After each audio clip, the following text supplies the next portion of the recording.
I was thrown out of my family's house, told I would never be welcome again. And now, they're begging me to come back. How did we go from love to this? You hear it all the time. Family is supposed to be your safe place, right? But what happens when they betray you? When the people you trust the most decide that you don't belong anymore? That's what happened to me. 1 minute, I was there living my life, being part of everything. And then, without warning, they told me I was no longer welcome. Just like that, I was out. But then, after weeks of silence, of being ignored and forgotten, a message pops up. We made a mistake. We need you. Please come back. I'm standing here, wondering, can I just forgive everything? Should I just let it all go? How do I forget how easily they let me go? How quickly they decided I didn't matter? Can forgiveness heal this wound? Or is it just too deep? Now I'm at a crossroads. I'm being pulled back in by the people who broke me. But should I go? Do I forgive? Or do I finally walk away and never look back? The hardest part isn't just deciding. It's that I don't know what's right anymore. If you're facing a struggle like this, comment 1 below so I know I'm not the only one. Like this video if you've ever felt invisible in the place where you should feel the safest. And don't forget to subscribe if you believe that every story, no matter how painful, deserves to be heard. My name is Rosalind, but lately, I feel like I've been living a life that doesn't belong to me.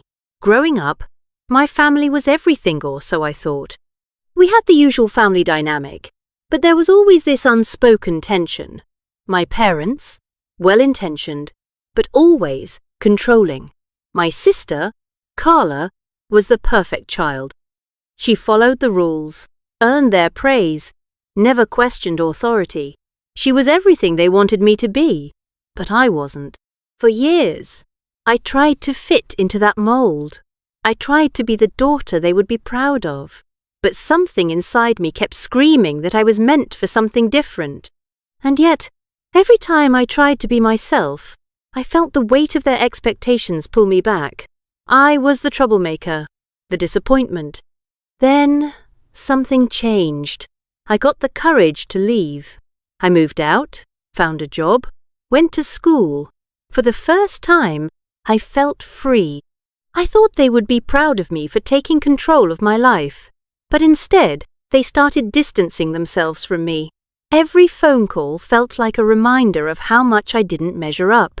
It wasn't direct, not at first. It was subtle, like a slow erosion. My mum would comment on how life would be easier if you were more like Carla.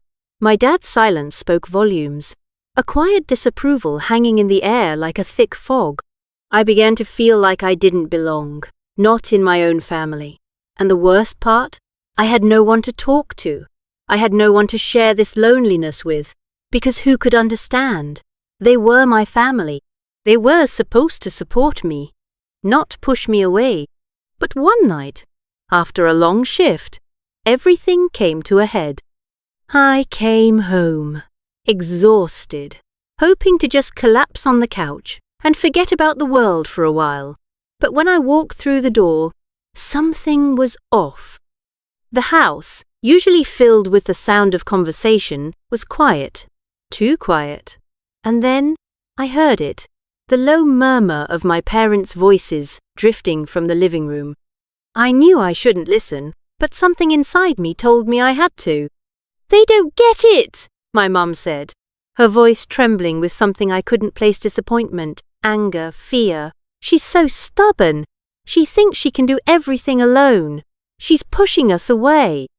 My heart sank. I didn't move, just stood frozen at the door, too afraid to face the truth of what I was hearing. My dad's voice came next, colder than I expected. "Maybe she needs to fail. Maybe that's the only way she'll realize how much we've done for her." That was the moment it all shattered. In that one instant, I realized that everything I had worked for, every step I took to find myself, meant nothing to them. I wasn't even a person anymore. I was just a project they couldn't fix. I stood there, numb, listening to them. And for the first time in my life, I felt truly alone. This wasn't the family I thought I knew. This wasn't the love I had been promised. I didn't confront them. I couldn't. Instead, I left. I went to a friend's place and stayed there for a few days, trying to process what had just happened. The disappointment I felt, the emptiness in their voices, was something I couldn't shake off. But then I got the message, the one I never expected. We were wrong. We need you. Please come back. I read it over and over, my fingers trembling, but the words felt hollow. How could I go back?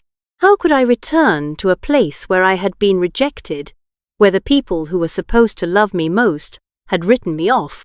And yet, part of me wanted to. I didn't want to be the person who cut ties with their family, no matter how toxic. But could I really forgive them for what they had done? Could I really walk back into that house, knowing how easily they had turned their backs on me?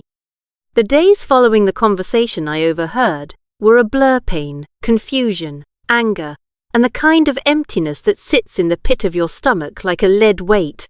I couldn't escape the feeling that I had lost everything. My parents didn't just disappoint me, they dismissed me. How could they think I was a failure when I had been doing everything I could to survive? I had spent so much of my life trying to fit into their expectations, trying to be the perfect daughter, trying to meet the impossible standards they set. But every time I tried, I felt more like a ghost, a shadow of someone they once loved. And now, it wasn't even a question of living up to their expectations, it was a matter of whether I even belonged in their family anymore. I didn't know if I could ever forgive them. A part of me wanted so badly to have the family I thought I'd lost, but another part of me, the part that had been buried deep for so long, screamed that I couldn't just walk back into that pain. How could I? How could I pretend that everything was okay when I knew it never truly had been? I stood there, at the door, unsure of whether to knock or turn and leave. I felt the old weight of their expectations pressing down on me, but this time I knew I had to make my own decision. So I knocked. Carla opened the door. Her face was a mask neutral, unreadable, but I could see the uncertainty in her eyes, something I hadn't seen before. It was almost like she was waiting for me to do something. To say something, she stepped aside without a word. I walked in, the house feeling cold, distant, a place that no longer felt like home. The familiar smell of my mother's cooking wasn't there. The warmth of laughter and chatter was gone. All that remained was the silence. I found my parents sitting in the living room, their faces strained, hesitant. It was as if they didn't know what to say to me. No apology could fix what had already been broken. "Hi," I said, my voice small, even though I didn't want it to be. My mother looked up first, her eyes filled with something close to shame. "Rosalind, we've been thinking," she said quietly. "We know we've made mistakes. We should have listened to you." I almost laughed, a bitter, hollow sound that escaped before I could stop it. "Listen to me," I asked, my voice rising with the frustration that had been building for years. "You never listened to me. You pushed me away. All because I didn't fit into your perfect little box." My father shifted uncomfortably on the couch, looking at the floor. He never could look me in the eye when we had these conversations. "We just thought we were doing what was best for you," he muttered. We didn't realize how much we hurt you." I felt the weight of his words, but it didn't make the pain any easier to bear. "What do you want from me? For me to just forget everything? To come back like nothing ever happened?" I demanded, fighting back tears. The silence in the room grew thicker. My mother reached out, as if she wanted to touch me, but I pulled back. "We're sorry, Rosalind," she said, her voice breaking. "We're sorry for making you feel like you didn't belong here." Before I could respond, Carla stepped forward, her voice calm but cutting through the tension like a knife. "Maybe we all need to face the truth here," she said, her gaze shifting to our parents. "Maybe it wasn't just Rosalind who was the problem. Maybe it was you, too." I froze. Carla had always been the perfect daughter, the one who didn't rock the boat, the one who always followed the rules. But now, her words were like a breath of fresh air in a room that had suffocated me for years. "You've always put her down," Carla continued, her voice stronger now, more assertive. "You've treated her like she was the failure, but she's the one who had to fight for everything. She's the one who had to make it on her own. You never gave her that chance." For the first time in years, I saw Carla as my ally, not the perfect sibling I had always envied. She wasn't just standing by Mesh, was speaking the truth, a truth that had been buried under the weight of our family's expectations. The room was silent, and in that silence, something shifted. But I knew, deep down, that nothing could change what had happened. Nothing could erase the years of hurt, of feeling like I didn't matter. I couldn't just walk back into that place, no matter how much they begged. The message from Carla sat there on my phone for what felt like an eternity. The words echoed in my head like a ticking time bomb. "We need to talk." But what could she possibly have to say that I hadn't already heard? What could she offer that would make this feel like anything other than the same worn-out cycle of apologies and empty promises? I didn't know what I was expecting, but when I walked through the door that evening, nothing about this family felt the same. The air was thick with unspoken words, with things that had been buried for too long. I felt it, crawling under my skin. Every step I took deeper into their world, back into their house that had once been my home but now felt like a place I didn't belong. Carla was sitting on the couch, her arms crossed, staring at the ground. Her usual defiance was gone, replaced by something else, something softer. And yet, there was a coldness in the way she avoided my gaze. She didn't even greet me. She just nodded toward the living room, as if I were a stranger entering a house that didn't belong to me anymore. My parents sat at the dining table, their eyes on me, and I saw it regret. They looked at me like they had no idea who I was anymore, like I was a broken version of the daughter they once loved. It was all too much. I wanted to leave. I wanted to walk right back out that door and never look back. But I didn't. I stayed. "Sit down, Rosalind," my mother said, her voice barely above a whisper. She wasn't angry. She was scared. Scared of what had been said and what hadn't been said, but there was no more room for fear. "Not in me. Not anymore." I sat, but the distance between us was more than just physical. It was everything.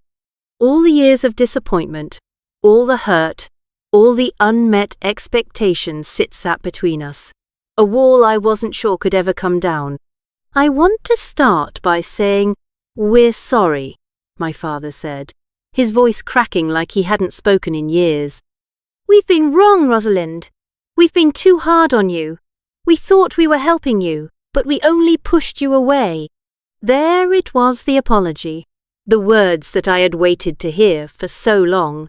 But even as they left his mouth, I felt the emptiness of it. It wasn't enough. It couldn't be. I had spent my whole life trying to make them proud, trying to earn their love. And now, here I was, sitting in front of them, and all I could feel was nothing. "Sorry," I said, my voice low and raw. "You think that's going to fix everything? You think that's going to erase how you made me feel? How you treated me like I was a failure? Like I wasn't enough?" The anger was rising, hotter now. I couldn't stop it. I didn't want to stop it.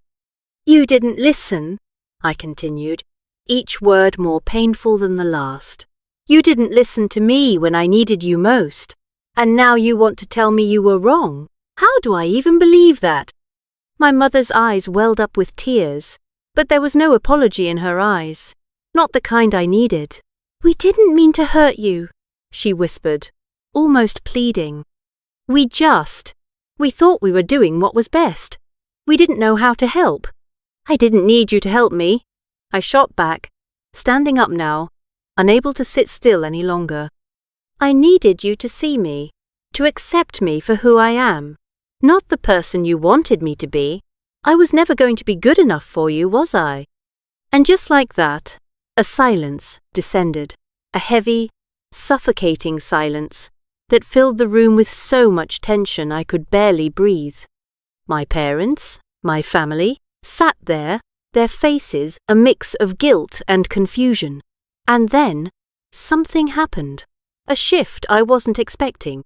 Carla stood up from the couch, her eyes sharp, like she had just made up her mind. She walked toward me slowly, each step measured. My heart stopped for a moment. What was she doing? "I don't agree with everything you've done," Carla said, her voice calm but firm. "But I do agree with one thing. You were never the problem. We were the problem." My heart pounded in my chest as I looked at her, shocked. Carla? The golden child? The perfect one? The one who had always been my parents' darling? She was standing up for me? She turned to our parents, her eyes fierce. "You pushed her away for years because she didn't fit your mold. You never once stopped to ask why she was pushing back. Maybe it's time you stopped pretending like you were the only ones who knew what was best. Maybe it's time you took a good look at yourselves." Her words hit like a tidal wave, and I could feel everything inside me shaking, unraveling. For the first time in my life, Carla wasn't the perfect daughter. She wasn't the one who did everything right. She was the one who finally saw what had been happening to me all these years. And in that moment, everything shifted. I realized something I hadn't been able to admit before. I wasn't the only one who had been wronged. Carla was wronged too. We had both been victims of a system that never allowed us to be who we truly were. For the first time in my life, I didn't feel so alone. It had been a week since I last saw my family, a week filled with silence, unanswered questions, and the constant hum of my own thoughts. I kept replaying the moment when Carla spoke up, when she finally stood up for me. I had never seen her that way before. Carla, my perfect sister, was suddenly not just the golden child of our parents, but someone who could finally see the truth about what had been happening in our family all these years. But despite her support, despite the small part of me that wanted to believe things could change, I still couldn't shake the feeling that going back to them would only lead to more heartache. I wasn't sure if I was strong enough to forgive them. More importantly, I wasn't sure if they could ever be what I needed them to be family. For days, I found myself standing at the crossroads, torn between the life I had built for myself, one that was finally free from the suffocating weight of their expectations, and the part of me that missed them, that still longed for their approval, their love. But every time I thought about going back, I remembered all the times they had pushed me away. Every word, every silence, every disappointment, they haunted me like ghosts in my mind. I thought of the apology my parents had given, how my mom had cried, how my father had looked so broken. But what good were their apologies if they didn't understand what they had truly done to me? What good were their apologies if they still couldn't see me for who I was?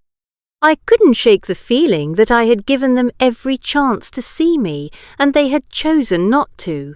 But there was still a piece of me that held on to hope. Maybe, just maybe, this time could be different. I picked up the phone. It was time to stop running from the truth. The screen flashed as I dialed my mom's number, my fingers trembling. I held the phone to my ear, the seconds feeling like hours as I waited for her to pick up. Finally, her voice came through, soft but tentative. "Hello? Mom, it's me," I said, my voice breaking slightly. I hadn't realized how much I needed to hear her voice until that moment. "I want to talk." There was a long pause on the other end of the line. I could almost hear her trying to gather her thoughts, trying to figure out what I was about to say. "I'm listening," she said, her voice quieter now. "I don't know what to say," I admitted. "I don't know how we fix this, how we fix me. I can't just go back to pretending like everything's okay when I know it's not. But I'm tired of feeling like I have to choose between being who I am and being a part of this family." There was another long pause before she spoke again, this time with more urgency. "We don't want you to choose. We want you, Rosalind. We want to be a family again." I closed my eyes, feeling the weight of her words settle over me. Do I believe this? Do I believe that? After all these years, They finally understood what they had done. "Then why didn't you see me?" I asked, tears stinging at the corner of my eyes. "Why did I have to fight for my place in this family?" Her voice cracked as she responded, "I didn't know. I was so focused on trying to make you perfect that I didn't see you for who you really were. I'm sorry. I should have seen it sooner." I felt my chest tighten with the emotion I had been holding in for so long. All the years of feeling invisible, feeling like I had to prove myself, it was all coming to a head in this one moment. And even though I was angry, even though I was still hurting, I realized that I was the one who had been holding on to the past. I was the one who hadn't been willing to let go of the hurt long enough to give them a chance to change. "I don't know if I can forgive you yet," I said, my voice trembling. "But I'm willing to try. I'm willing to start again. But it has to be different. It has to be real." There was a long silence on the other end, and for a moment I thought she might say something more, but then she just whispered, "We'll make it real. I promise." As I hung up the phone, I felt a mixture of relief and uncertainty. I wasn't sure if everything would be okay. I wasn't sure if I could fully forgive them, if everything would ever go back to the way it was. But in that moment, I realized that maybe, just maybe, I didn't need everything to go back to the way it was. Maybe I needed something new, something real. After posting my story on Reddit, I was taken aback by the flood of responses. The comments came pouring in, each one reflecting a different perspective, forcing me to confront my own emotions in ways I hadn't anticipated. Some were full of support, others skeptical, and a few outright critical, but each one made me reflect more deeply on my situation and what it really meant to forgive. One person wrote, "Thank you for sharing. I've been through something similar, and the pain of feeling invisible to your own family is something you can't easily describe." But what really stands out here is your decision to protect yourself. Forgiveness doesn't mean you have to go back. It's about freeing yourself from the past and finding peace with your decision, whatever it may be. I hope you can find that peace.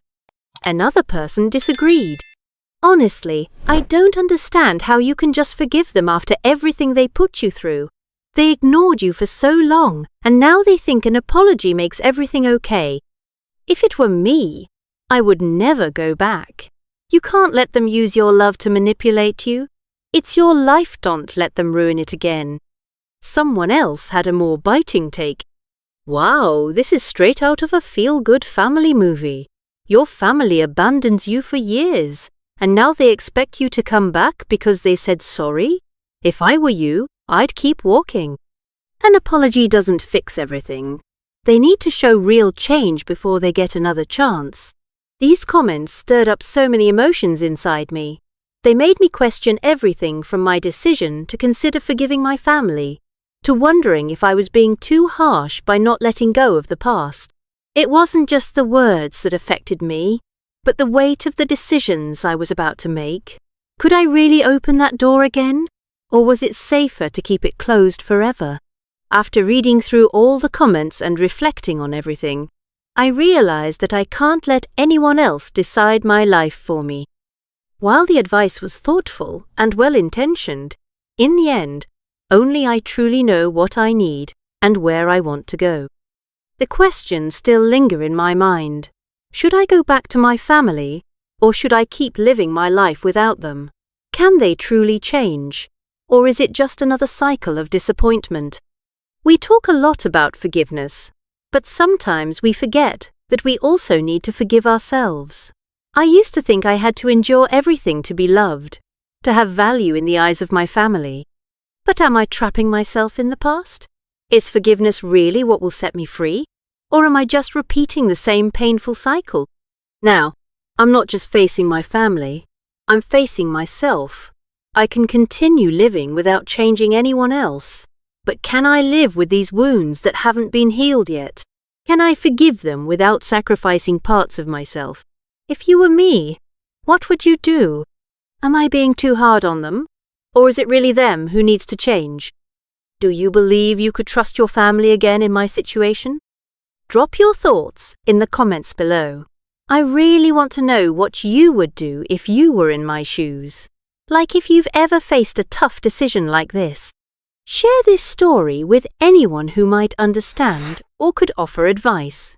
And don't forget to subscribe to follow my journey, where every choice leads to a new chapter.